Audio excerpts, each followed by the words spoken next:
నమస్తే, welcome to లియా news. YS Vivekananda Reddy హత్యపై వైఎస్ షర్మిల సంచలన వ్యాఖ్యలు చేశారు. ఈ కేసులో సాక్షులు వరుసగా చనిపోతున్నారని, అలాగే సునీతారెడ్డికి 2 పిల్లలున్నారని, రేపు ఆవిడ ప్రాణాలకు కూడా ముప్పు పొంచి ఉందని చెప్పి ఆవిడ మాట్లాడటం అయితే జరుగుతోంది. ముఖ్యంగా ఈ కేసులో ఆరోపణలు ఎదుర్కొంటున్నటువంటి అవినాష్ రెడ్డే సాక్షులను బెదిరిస్తున్నారు అని తెలిసినా మరి ఎలాంటి చర్యలు ఆయన పైన తీసుకోకపోవడం కావచ్చు. ఇక అవినాష్ రెడ్డి బయట ఉన్నంత కాలం సునీతకు ప్రాణహాని ఉంటుంది, అలాగే ఈ కేసులో ఆవిడకి న్యాయం కూడా జరగదు అని చెప్పి షర్మిల గారు మాట్లాడటం అయితే జరిగింది. సో ఆవిడ ఆరోపణలు ఎలా చూడొచ్చు, ఇప్పుడు సడన్గా మరి ఎందుకు వైఎస్ షర్మిల గారు మరి వైఎస్ వివేకానంద రెడ్డి హత్య గురించి మాట్లాడారు, ఇలాంటి విషయాలు తెలుసుకుందాం. మనతో పాటు ఉన్నారు సీనియర్ జర్నలిస్ట్ డివి శ్రీనివాస్ గారు. నమస్కారం సార్. నమస్తే సార్. వరుసగా సాక్షులు చనిపోవడం, మళ్ళీ సాక్షులను బెదిరిస్తున్నారన్న కేసులో ఇలాంటి వాటిల్లో సిబిఐ పైన కూడా అనుమానం ఉంది అని చెప్పి మొన్న సునీత గారు పిటిషన్ వేయడం జరిగింది. సో ఇదంతా గత 15-20 రోజుల క్రితం వరకు మనం చూసుకుంటూ వచ్చాం, వరుసగా పరిణామాలు జరగడం, స్పందించడం. కానీ తాజాగా ఈరోజు ఎందుకు వైఎస్ షర్మిల గారు మళ్ళీ ఈ అంశాన్ని మీడియా ముందు మాట్లాడటం జరిగింది? నిజంగానే మరి అవినాష్ రెడ్డి నెక్స్ట్ టార్గెట్ ఎవరు అని కూడా మనం చాలాసార్లు మాట్లాడుకున్నాం. ఇప్పుడు షర్మిల గారు ఈ వ్యాఖ్యలు చేశారంటే నెక్స్ట్ టార్గెట్ మరి సునీత గారు అవ్వబోతున్నారా ఏంటి అన్న అనుమానం కలుగుతోంది. సో ఆవిడ వ్యాఖ్యలను బట్టి మీరేం చెప్తారు? షర్మిల ఈరోజు అవినాష్ రెడ్డి బయట తిరగటం పైన, అవినాష్ రెడ్డి బెయిల్ ఎందుకు రద్దు చేయలేదన్న దానిపైన ఇవాళ ఆమె ఏ విధంగా మాట్లాడింది. సునీత రేపొద్దున ఆమెను చంపితే ఏంటి వాళ్ళిద్దరు బిడ్డల పరిస్థితి అని ఆమె ఆందోళన. ఎందుకంటే ఇప్పుడు ఇక్కడ సిబిఐ ఇప్పటికీ దీనిపైన రియాక్ట్ కాకపోతే, సాక్షాత్తు అత్యున్నత న్యాయస్థానాలు దీనిపై స్పందించకపోతే అసలు ఏం జరుగుతుంది, ఎటుపోతుంది దేశం? ఒక బ్రూటల్ మర్డర్, ఒక కిరాతక హత్య. ఎవరిది? వివేకానంద రెడ్డి. ఇవాళ స్పష్టంగా ఒక ముఖ్యమంత్రి కుమార్తె, ఒక ముఖ్యమంత్రి చెల్లి ఆరోపణలు చేస్తారు.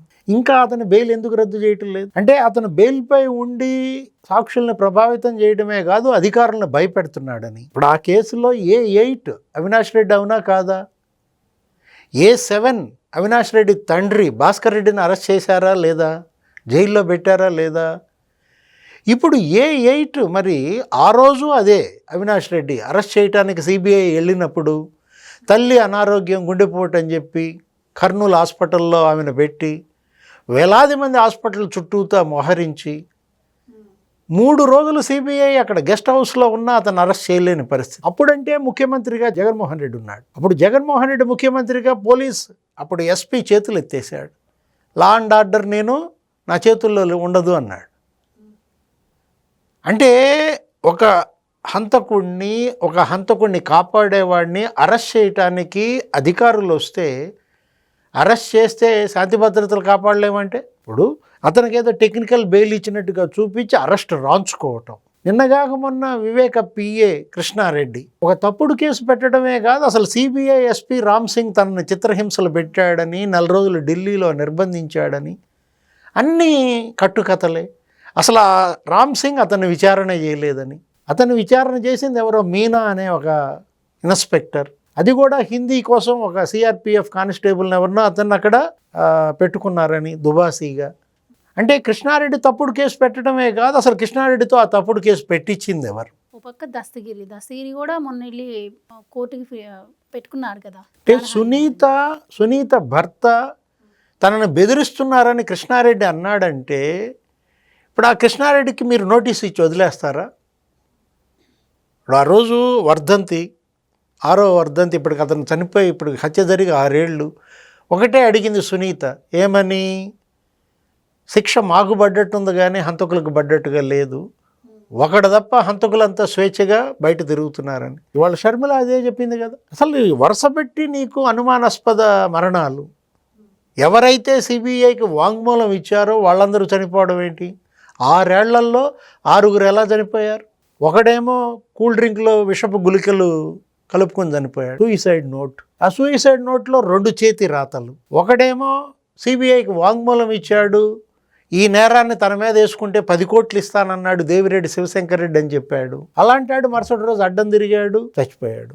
48 ఏళ్ళకి నిద్రలో ఎలా చచ్చిపోతారమ్మా? అరే, సిబిఐకి వాంగ్మూలం ఇచ్చిన ఒక డాక్టర్ 36 ఏళ్ళకే చచ్చిపోయాడు, డాక్టర్ వైఎస్ అభిషేక్ రెడ్డి. అదే అభిషేక్ రెడ్డి గతంలో ఎంపీ అభ్యర్థి అన్నారు. అంటే అవినాష్ రెడ్డి కనుక జైలుకి వెళ్తే ఇతనే కడప ఎంపీ అభ్యర్థి అని అతన్ని అసలు పులివెందులు ఇన్ఛార్జిగా పెట్టాడు. జగన్మోహన్ రెడ్డి ముఖ్యమంత్రిగా ఉంటూ నియోజకవర్గం పైన అతను చూసుకోవటం కోసం అతన్ని నియోజకవర్గ ఇన్ఛార్జిగా పెట్టారు. 36 ఏళ్ళకి ఎలా చచ్చిపోయాడు? సిబిఐకి వాంగ్మూలం ఇచ్చిన వాళ్ళంతా వరుసగా చనిపోతున్నారంటే 6 చనిపోయారంటే షర్మిల కూడా ఇచ్చింది వాంగ్మూలం. లేపేస్తారా? షర్మిల గారు ఈ రోజు ఇది బయటికి మాట్లాడారు అంటే ఆవిడ కేసును క్లోజ్ గా అబ్జర్వ్ చేస్తూనే ఉన్నారు. కానీ సునీత గురించి ఆవిడ వర్రీ అవుతున్నట్టే అనిపిస్తోంది ఆవిడ మాటలను బట్టి. సో ఎలా చూడొచ్చు అంటారు? మరి సునీతకి 2 బిడ్డలు ఉన్నారు, ఆవిడ పరిస్థితి ఏంటి అంటే ఆవిడకి ఏమైనా ఇన్ఫర్మేషన్ ఏమైనా ఉందంటారా? ఏం జరుగుతుందంటారు? సునీత అన్నిటికీ రెడీగానే ఉంది. ఏది సునీత ఇవాళ నేను చనిపోయినా నాకు నష్టం లేదు, నాకు నా తండ్రి హంతకులకు శిక్ష పడాలి. ఆ కేసుని ఒక లాజికల్ ఎండ్కి తీసుకురావటం కోసం కాదు, ఆమె వ్యవస్థ మీద పోరాటం చేస్తాను, వ్యక్తుల మీద కాదు నా పోరాటం అన్నది. ఏది సునీత మాట్లాడుతూ ఇప్పటికీ న్యాయస్థానాలు మేల్కొకపోతే ఇప్పుడు సునీత ప్రాణాల గురించి షర్మిల ఆందోళన కాదు, షర్మిల ప్రాణాల గురించి మరి వైఎస్ కుటుంబ ఆందోళన. ఎందుకంటే షర్మిల కూడా వాంగ్మూలం ఇచ్చింది. ఆమె 236 ఒక 258 సాక్షుల్లో ఏమో విచారించింది సుమారుగా సిబిఐ. ఇప్పుడు అసలు ఏంటి ఇప్పటికీ నువ్వు కేసు ఫైళ్ళు అన్నీ చదవకపోవటం ఏంటి? లక్షలాది పేజీలు ఉన్నాయి, 13,000 పేజీలే చదివామని రకరకాల వార్తలు. అంటే ఇక్కడ ఇష్యూ ఏంటంటే మనం తీసుకోవాల్సింది చూడాల్సింది కడప ఎంపీ సీటే ఈ హత్యకి కారణం అని స్పష్టంగా చెప్పింది. ఎవరు? షర్మిల ఇచ్చిన వాంగ్మూలంలో మా బాబాయ్ నన్ను కలిశాడు, పోటీ చేస్తే నువ్వు పోటీ చేయాలి లేకపోతే నేను పోటీ చేయాలి, ఈ లోక్సభ సీట్ నుంచి మన కుటుంబమే ప్రాతినిధ్యం ఉండాలని పట్టుబట్టాడు. నేనంత నిరాసక్తంగా ఉంటే నన్ను ఒప్పించి 2 గంటలు నాతో మాట్లాడి మాట తీసుకుని కానీ మా బాబాయ్ వెళ్ళలేదు అంటే వెంటనే నీకు హత్య. అసలు ఇన్ని కట్టుకథలు ఏంటి? మొన్న విజయసాయిరెడ్డి చెప్పాడు కదా, ఏమని చెప్పాడు విజయసాయిరెడ్డి? నాకేం తెలుసు గుండెపోటు అనేది, అవినాష్ రెడ్డికి ఫోన్ చేశాను నేను, అవినాష్ రెడ్డి ఫోన్లో నాకు వచ్చిన సమాచారం అన్నాడే కానీ అక్కడ కూడా అతను తెలివిగా అవినాష్ రెడ్డిని ఫిక్స్ చేయలేదు. పక్కాళ్ళు ఎవరో చెప్పారంటాడు. నువ్వు ఫోన్ చేసింది అవినాష్ రెడ్డికి అయితే ఆ సమాచారం అవినాష్ రెడ్డే నీకు ఇస్తాడు. పక్కాళ్ళకి ఫోన్ ఎందుకు ఇస్తాడు? పక్కాళ్ళతో నీకెందుకు చెప్పిస్తాడు? అంటే సగం చెప్పాడు, సగం మింగాడు. ఎవరు? విజయసాయిరెడ్డి. అంటే గుండెపోటు అనే మాట అసలు పుట్టించింది ఎవరు? నిన్న ఉండవల్లి కూడా మాట్లాడాడు. ఎవరో జాఫర్తో ఇంటర్వ్యూ ఏదో ఇస్తా ఉండవల్లి ఏమన్నాడు? వివేక హత్య కేసు జగన్కి తెలియదు అన్నట్టుగా. వివేక చనిపోయిన విషయం పొద్దున్నే అతనికి తెలియగానే జగన్మోహన్ రెడ్డి మొట్టమొదటిసారి మాట్లాడిన వ్యక్తి, ఎక్స్పీరియన్స్డ్ రిలయబుల్ పర్సన్, నాకు ఇచ్చిన సమాచారం. దాన్ని బట్టి నాకు అర్థమైంది ఏంటంటే గుండెపోటు ఏదో మరీ అన్నట్టుగా కంగారు పడ్డాడని. ఎందుకు కంగారు పడ్డాడు? గుండెపోటు అయితే కంగారు పడాల్సిన పని ఏంటి? అంటే తెల్లవారుజామునే జగన్మోహన్ రెడ్డికి తెలుసు కదా, తెలిసినా మరి అతను ఎందుకు రోడ్డు మార్గంగా వెళ్ళాడు? స్పెషల్ ఫ్లైట్లోనో హెలికాప్టర్లోనో ఎందుకని వెళ్ళలేదు సంఘటన స్థలానికి? చంపింది ఎవరో అది తీసేయి, చచ్చిపోయింది నీ సొంత బాబాయ్. హుటాహుటిన మరి ఫ్లైట్లో వెళ్ళాల్సినాడు లేకపోతే హెలికాప్టర్లో వెళ్ళాల్సినాడు, డబ్బులు లేవా? 8 గంటలు రోడ్డు ప్రయాణాన్ని ఎందుకు ఎంచుకున్నాడు? ఆ రోడ్డు ప్రయాణంలో భార్యాభర్తల్ని తీసుకెళ్లిన డ్రైవర్ ఎలా చనిపోయాడు? నారాయణ యాదవ. అనుమానాస్పద మరణాలు 6 అతనొకడు. అందుకే ఇవాళ షర్మిల కూడా ఆందోళన ఏంటి? సునీత ప్రాణాలకి ముప్పు వాటిల్లుతుందా? అవినాష్ రెడ్డి ఇన్ని సాక్ష్యాధారాలు రూపుమాపారే, ఇంతమందిని బెదిరించారే, ఇంతమంది అధికారులను లొంగ తీసుకున్నారే, ఇప్పటికీ అతను బెయిల్ ఎందుకు రద్దు చేయడం లేదు? ఇది ఇవాళ షర్మిల వేసిన క్వశ్చన్. దీనికి జవాబు చెప్పాల్సింది ఎవరు? కోర్టులా? దీనికి జవాబు చెప్పాల్సింది ఎవరు? సిబిఐయా? ఇవాళ అన్ని వేళ్ళు అంతకుల వైపు చూపించట్లేదు. ఈ హత్య, ఈ వివేకానంద రెడ్డి హత్య కేసుకు సంబంధించి అన్ని వేళ్ళు ఇవాళ సుప్రీంకోర్టు వైపు చూపబడుతున్నాయి, సిబిఐ వైపు చూపబడుతున్నాయి. అంటే A1 A2 వాళ్ళు కాదనమాట. ఇవాళ ఈ వివేక హత్య కేసులో A1 A2 సుప్రీంకోర్టు సిబిఐ కాబోతున్నాయా? అసలు హంతకుల్ని కాపాడటం ఏంటి? ఇది ఒక బ్రూటల్ మర్డర్. హత్య కేసులో ఏ కోర్టు, ఏ దర్యాప్తు సంస్థ ఇలా హంతకులను కాపాడిన ఉదంతాలు గతంలో మనం చూడలేదు. ఎందుకంటే ఎక్కడైనా క్షమిస్తారు, దేన్నైనా క్షమిస్తారు, కానీ హంతకులను క్షమించడం ఏంటమ్మా? ఇప్పుడు తన పోరాటం ఏంటి? సునీత పోరాటం. ఇది ఇలా వదిలేస్తే రేపొద్దున ఇంకెవరికి న్యాయం జరుగుద్ది? తను న్యాయం కోసం పోరాడుతోంది. ఇప్పుడు ఆమెనే చంపేస్తే ఇవాళ షర్మిల ఆందోళన అది. 2 బిడ్డల తల్లి, పోరాటం చేస్తోంది, వరుసపెట్టి 6గురిని అనుమానాస్పద మృతులు, అవి హత్యల, అవి సహజ మరణాల, కరోనాలో అందరూ బతికారు, జగన్ గారి మాంగారు చనిపోయారు. ఈసీ గంగిరెడ్డి సుదీర్ఘకాలం వైద్య వృత్తిలో ఉన్నటువంటి ఆయన, రాజశేఖర రెడ్డి సహాధ్యాయి.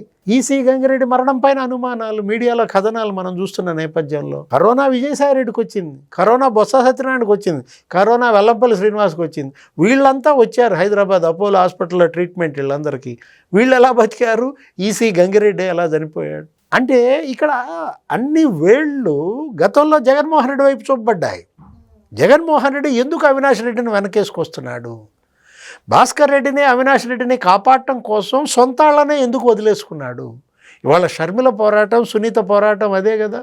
సౌభాగ్యమ్మ ఓపెన్ లెటర్ రాసింది వివేకానంద రెడ్డి భార్య, ఏమని, హంతకుల్ని శిక్షించాలా, హంతకుల్ని కాపాడుతున్నామని చెడ్డ పేరు నీకేంటి? అరే నీ తల్లి విజయమ్మ అమెరికా నుంచి వీడియో వదిలింది నీ క్యాండిడేట్ని ఓడించమని, షర్మిలను గెలిపించమని.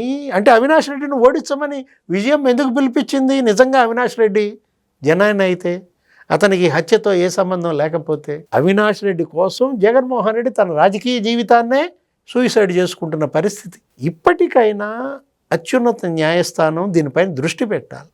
మరో మరణం జరగకుండా సిబిఐ ఇవాళ మేల్కోవాలి, వీటికి అడ్డుకట్టబడాలి. ఎప్పుడు వీటికి అడ్డుకట్టబడుద్ది? ఈ వరుస గొలుసు కట్టు మరణాలు, వీటన్నిటికీ అడ్డుకట్టబడాలంటే దోషులు ఇవాళ జైల్లో ఉండాలి. సాక్ష్యాలని వీళ్ళు చెరిపేస్తున్నారు, ఆధారాలని రూపుమాపారు, మరోవైపు అధికారుల్ని బెదిరిస్తున్నారు. అఫిడవిట్ వేసింది ఎవరు? అఫిడవిట్ మీద సంతకాలు పెట్టమని అధికారులను బలవంతం చేసింది ఎవరు? షర్మిల చేసిన ఈరోజు ఆరోపణలకైనా ప్రభుత్వం స్పందించాలి.